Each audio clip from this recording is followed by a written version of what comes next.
mestre, esta mulher foi apanhada no próprio ato, adulterando.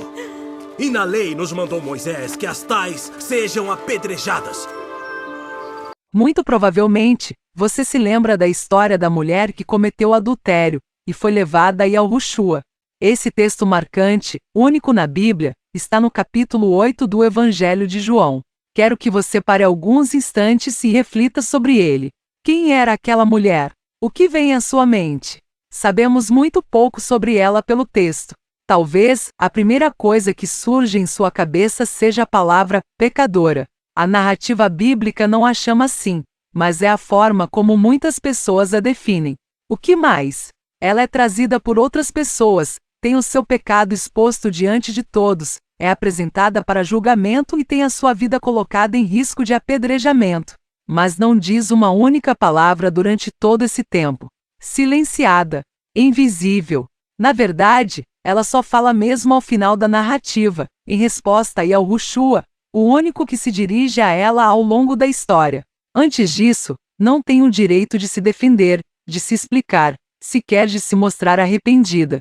Parece que tudo que as pessoas conseguiam ver nela era o pecado, flagrante pecado, não quem ela era realmente. O estigma de adúltera havia tornado aquela pessoa coisa, objeto nas mãos da multidão. Agora, quero que você pense em outra mulher bíblica, a mulher que andava encurvada havia 18 anos. Ela foi curada e endireitada por Yahushua. Duas coisas impressionam nessa história. A primeira é o tempo que ela permaneceu enferma, 18 anos. Não 18 dias, não 18 meses. 18 anos. Bem, sejam bem-vindos ao canal Verdade Secreta. Se inscreva e ative o sininho, compartilhe nos grupos de WhatsApp, Facebook e Telegram para ajudar o nosso trabalho. Vamos para o vídeo. O quanto de nós permanece igual 18 anos depois? Imagine-se, agora, 18 anos encurvado, com dores nas costas, sem poder erguer-se bem. Pense no seu desconforto ao caminhar, sentar, deitar, levantar, respirar. Visualize-se na posição encurvada daquela mulher, muito provavelmente enxergando apenas pernas e pés. Não olhos, não rostos, não expressões. Pés, sem poder encarar outro ser humano, sem poder se relacionar de igual para igual. Ela ficou assim por longos, intermináveis e dolorosos 18 anos. E, assim como a primeira mulher, provavelmente foi tratada não pelo que ela era de verdade. Sua condição fazia dela alguém destituído de identidade. Outra coisa impressionante neste texto é que, depois do milagre incrível que o Filho de Deus realizou, um chefe religioso ficou indignado com Yahushua. Em vez de se maravilhar com a cura e a libertação, em tantos sentidos, daquele ser humano, ele adota uma postura de insensibilidade, exatamente como os acusadores da história da mulher que seria apedrejada. Vamos para uma terceira mulher da Bíblia, a mulher junto ao poço, de João 4. O que você lembra quando pensa nela? Mulher de novo, estrangeira, de um povo que não se dava bem com os judeus. O que mais? Talvez, muito provavelmente, você esteja pensando, aquela que teve 5 maridos, e o atual não era seu marido. Pecado, estigma, rótulo. No fim da história da samaritana, não são os religiosos da época, nem os inimigos de Yahushua que se aproximam para proferir alguma palavra dura ou insensível. Os próprios discípulos é que ficam assombrados ao ver Yahushua conversando com a samaritana. Mas, por que tanta surpresa? A tradição dizia que um rabi, mestre, não deveria falar com uma mulher. Porque os judeus não se comunicam com os samaritanos. Será que era essa a razão do espanto dos seguidores de Yahushua? Ao que tudo indica, não, visto que Yahushua não demonstrou tal atitude em relação às mulheres em geral.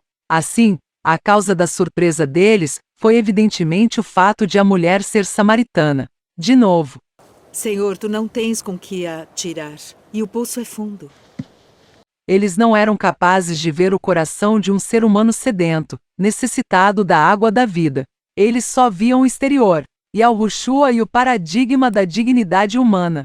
Olhemos então, mais atentamente para as atitudes de Yahushua nessas 3 ocasiões e o tipo de reflexão que ele propõe diante dessas mulheres. Uma apanhada em adultério, outra oprimida por um espírito que a fazia enferma por 18 anos e outra estrangeira, que tirava água do poço, sem conhecer Yahushua.